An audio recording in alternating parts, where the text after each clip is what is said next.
بسم اللہ الرحمن الرحیم۔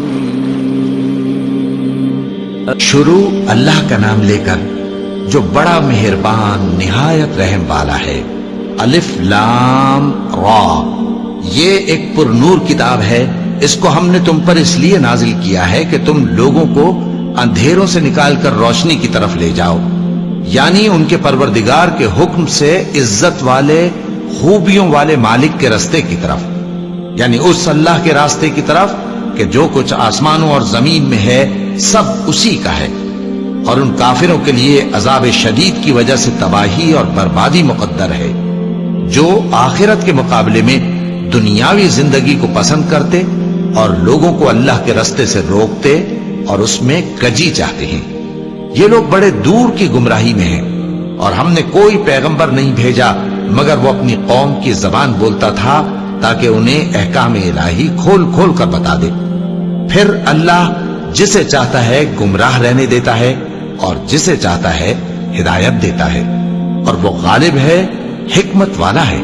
اور ہم نے موسیٰ کو اپنی نشانیاں دے کر بھیجا کہ اپنی قوم کو تاریکیوں سے نکال کر روشنی میں لے جاؤ اور ان کو اللہ کے دن یاد دلاؤ، اور اس میں ان لوگوں کے لیے جو صابر و شاکر ہیں نشانیاں ہیں۔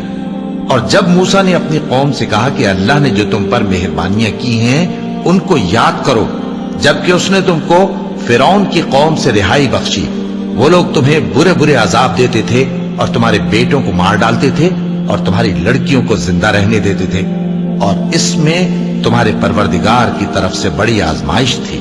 اور جب تمہارے پروردگار نے تم کو آگاہ کیا کہ اگر شکر کرو گے تو میں تمہیں زیادہ دوں گا، اور اگر ناشکری کرو گے تو یاد رکھو کہ میرا عذاب بھی سخت ہے۔ اور موسیٰ نے صاف صاف کہہ دیا کہ اگر تم اور جتنے اور لوگ زمین میں ہیں سب کے سب ناشکری کرو تو بھی اللہ بے نیاز ہے، قابل تعریف ہے۔ بھلا تم کو ان لوگوں کے حالات کی خبر نہیں پہنچی جو تم سے پہلے تھے، یعنی نوح اور عاد اور سمود کی قوم اور جو ان کے بعد تھے، جن کا علم اللہ کے سوا کسی کو نہیں۔ جب ان کے پاس ان کے پیغمبر نشانیاں لے کر آئے تو انہوں نے اپنے ہاتھ ان کے منہوں پر رکھ دیے کہ خاموش رہو، اور کہنے لگے کہ ہم تو تمہاری رسالت کو تسلیم نہیں کرتے، اور جس چیز کی طرف تم ہمیں بلاتے ہو ہم کو اس میں بھاری شک ہے۔ ان کے پیغمبروں نے کہا کیا تم کو اللہ کے بارے میں شک ہے جو آسمانوں اور زمین کا پیدا کرنے والا ہے؟ وہ تمہیں اس لیے بلاتا ہے کہ تمہارے گناہ بخشے اور ایک مدت مقرر تک تم کو مہلت دے۔ وہ بولے کہ تم تو ہمارے ہی جیسے آدمی ہو، تمہارا یہ منشا ہے کہ جن چیزوں کو ہمارے بڑے پوجتے رہے ہیں ان کے پوجنے سے تم ہمیں روک دو، تو اچھا کوئی کھلی دلیل لاؤ، یعنی معجزہ دکھاؤ۔ پیغمبروں نے ان سے کہا کہ ہاں ہم تمہارے ہی جیسے آدمی ہیں، لیکن اللہ اپنے بندوں میں سے جس پر چاہتا ہے نبوت کا احسان کرتا ہے، اور ہمارے اختیار کی بات نہیں کہ ہم اللہ کے حکم کے بغیر تم کو تمہاری فرمائش کے مطابق معجزہ دکھائیں، اور اللہ ہی پر مومنوں کو تو بھروسہ رکھنا چاہیے۔ اور ہم کیوں اللہ پر بھروسہ نہ رکھیں حالانکہ اس نے ہم کو ہمارے دین کے سیدھے رستے بتائے ہیں، اور جو تکلیفیں تم ہم کو دیتے ہو اس پر ہم صبر کریں گے، اور اہل توکل کو تو اللہ ہی پر بھروسہ رکھنا چاہیے۔ اور جو کافر تھے انہوں نے اپنے پیغمبروں سے کہا کہ یا تو ہم تم کو اپنے ملک سے باہر نکال دیں گے یا تم ہمارے مذہب میں واپس آ جاؤ۔ بس ان کے پروردگار نے ان کی طرف وحی بھیجی کہ ہم ظالموں کو ہلاک کر دیں گے اور ان کے بعد تم کو اس زمین میں آباد کر دیں گے۔ یہ اس شخص کے لیے ہے جو قیامت کے روز میرے سامنے کھڑے ہونے سے ڈرے اور میرے عذاب سے خوف کرے۔ اور پیغمبروں نے اللہ سے فتح چاہی اور ہر سرکش ضدی نامراد رہ گیا۔ اس کے پیچھے دوزخ ہے اور اسے پیپ والا پانی پلایا جائے گا، وہ اس کو گھونٹ گھونٹ کر کے پیے گا اور گلے سے نہیں اتار سکے گا، اور ہر طرف سے اسے موت آ رہی ہوگی مگر وہ مرنے میں نہیں آئے گا، اور اس کے بعد سخت عذاب ہوگا۔ جن لوگوں نے اپنے پروردگار سے کفر کیا ان کے اعمال کی مثال راکھ کی سی ہے کہ آندھی کے دن اس پر زور کی ہوا چلے جو اسے اڑا لے جائے۔ اسی طرح جو کام وہ کرتے رہے ان پر ان کو کچھ قابو نہ ہوگا۔ یہی تو پرلے سرے کی گمراہی ہے۔ کیا تم نے نہیں دیکھا کہ اللہ نے آسمانوں اور زمین کو تدبیر سے پیدا کیا ہے؟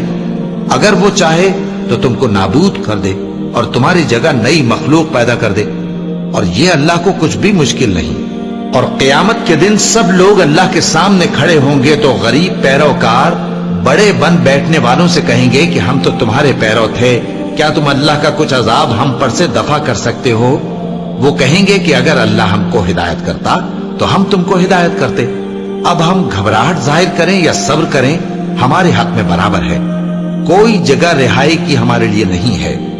اور جب حساب کتاب کا کام فیصل ہو چکے گا تو شیطان کہے گا جو وعدہ اللہ نے تم سے کیا تھا وہ تو سچا تھا، اور جو وعدہ میں نے تم سے کیا تھا وہ جھوٹا تھا، اور میرا تم پر کسی طرح کا زور نہیں تھا۔ ہاں، میں نے تم کو گمراہی اور باطل کی طرف بلایا تو تم نے جلدی سے اور بے دلیل میرا کہنا مان لیا۔ تو آج مجھے ملامت نہ کرو، اپنے آپ ہی کو ملامت کرو۔ نہ میں تمہاری فریاد رسی کر سکتا ہوں اور نہ تم میری فریاد رسی کر سکتے ہو۔ میں اس بات سے انکار کرتا ہوں کہ تم پہلے مجھے شریک بناتے تھے۔ بے شک جو ظالم ہیں ان کے لیے درد دینے والا عذاب ہے۔ اور جو ایمان لائے اور عمل نیک کرتے رہے وہ بہشتوں میں داخل کیے جائیں گے جن کے نیچے نہریں بہہ رہی ہیں۔ اپنے پروردگار کے حکم سے وہ ہمیشہ ان میں رہیں گے، وہاں وہ ہر ملاقات پر ایک دوسرے کو سلام کہیں گے۔ کیا تم نے نہیں دیکھا کہ اللہ نے کلمہ طیبہ کی کیسی مثال بیان فرمائی ہے؟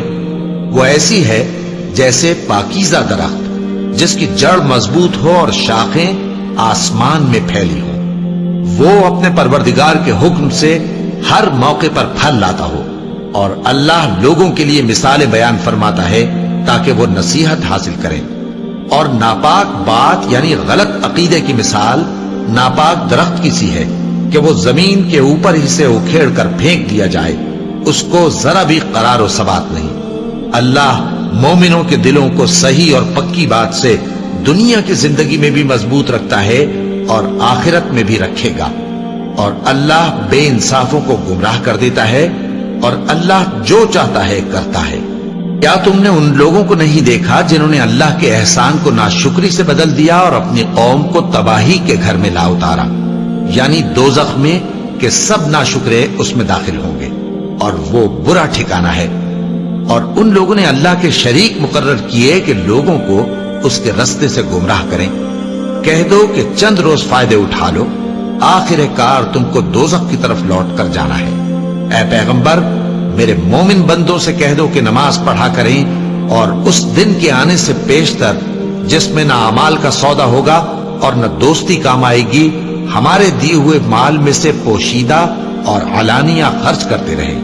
اللہ ہی تو ہے جس نے آسمانوں اور زمین کو پیدا کیا اور آسمان سے مے برسایا، پھر اس سے تمہارے کھانے کے لیے پھل پیدا کیے اور کشتیوں اور جہازوں کو تمہارے زیر فرمان کیا تاکہ وہ سمندر میں اس کے حکم سے چلے، اور نہروں کو بھی تمہارے زیر فرمان کیا، اور سورج اور چاند کو تمہارے لیے کام میں لگا دیا کہ دونوں دن رات ایک ڈگر پر چل رہے ہیں، اور رات اور دن کو بھی تمہاری خاطر کام میں لگا دیا، اور جو کچھ تم نے مانگا سب میں سے تم کو عنایت کیا۔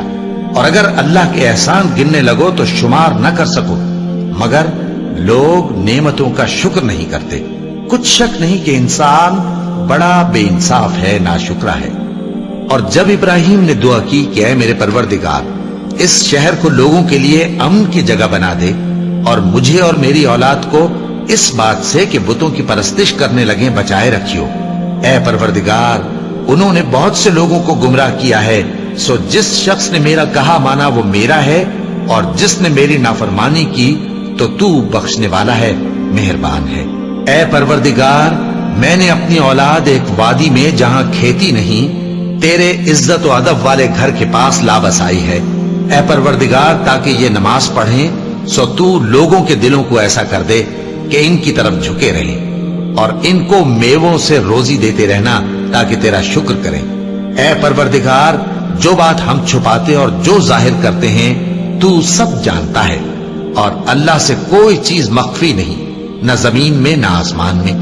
اللہ کا شکر ہے جس نے مجھ کو بڑی عمر میں اسماعیل اور اسحاق بخشے، بے شک میرا پروردگار دعا سننے والا ہے۔ اے پروردگار، مجھ کو ایسی توفیق عنایت کر کہ نماز پڑھتا رہوں اور میری اولاد کو بھی یہ توفیق بخش۔ اے پروردگار میری دعا قبول فرما۔ اے پروردگار حساب کتاب کے دن میری اور میرے ماں باپ کی اور مومنوں کی مغفرت کیجو۔ اور مومنوں یہ نہ سمجھنا کہ یہ ظالم جو کام کر رہے ہیں اللہ ان سے بے خبر ہے، وہ ان کو اس دن تک مہلت دے رہا ہے جبکہ دہشت کے سبب آنکھیں پھٹی کی پھٹی رہ جائیں گی اور لوگ سر اٹھائے ہوئے میدان قیامت کی طرف دوڑ رہے ہوں گے، ان کی نگاہیں خود اپنی طرف لوٹ نہ سکیں گی اور ان کے دل مارے خوف کے ہوا ہو رہے ہوں گے۔ اور لوگوں کو اس دن سے آگاہ کر دو جب ان پر عذاب آ جائے گا، تب ظالم لوگ کہیں گے کہ اے ہمارے پروردگار ہمیں تھوڑی سی مہلت عطا کر تاکہ ہم تیری دعوت توحید قبول کریں اور تیرے پیغمبروں کے پیچھے چلیں۔ تو جواب ملے گا کیا تم پہلے قسمیں نہیں کھایا کرتے تھے کہ تم کو اس حال سے جس میں تم ہو زوال نہیں ہوگا؟ اور جو لوگ اپنے آپ پر ظلم کرتے تھے تم ان کے مکانوں میں رہتے تھے اور تم پر ظاہر ہو چکا تھا کہ ہم نے ان لوگوں کے ساتھ کس طرح کا معاملہ کیا تھا اور تمہارے سمجھانے کے لیے مثالیں بیان کر دی تھی۔ اور انہوں نے بڑی بڑی تدبیریں کی اور ان کی سب تدبیریں اللہ کے ہاں لکھی ہوئی ہیں۔ گو وہ تدبیریں ایسی غضب کی تھیں کہ ان سے پہاڑ بھی ٹل جائیں۔ تو ایسا خیال نہ کرنا کہ اللہ نے جو اپنے پیغمبروں سے وعدہ کیا ہے وہ اس کے خلاف کرے گا۔ بے شک اللہ زبردست ہے، بدلہ لینے والا ہے۔ جس دن یہ زمین دوسری ہی زمین بنا دی جائے گی اور آسمان بھی بدل دیے جائیں گے اور سب لوگ اللہ کے سامنے نکل کھڑے ہوں گے جو یکتا ہے بڑا زبردست ہے۔ اور اس دن تم گناہگاروں کو دیکھو گے کہ زنجیروں میں جکڑے ہوئے ہیں، ان کے کرتے تارکول کے ہوں گے اور ان کے چہروں کو آگ لپٹ رہی ہوگی، یہ اس لیے کہ اللہ ہر شخص کو اس کے اعمال کا بدلہ دے۔ بے شک اللہ جلد حساب لینے والا ہے۔ یہ قرآن لوگوں کے نام اللہ کا پیغام ہے تاکہ ان کو اس سے ڈرایا جائے اور تاکہ وہ جان لیں کہ وہی اکیلا معبود ہے اور تاکہ اہل عقل نصیحت حاصل کریں۔ صدق اللہ العظیم۔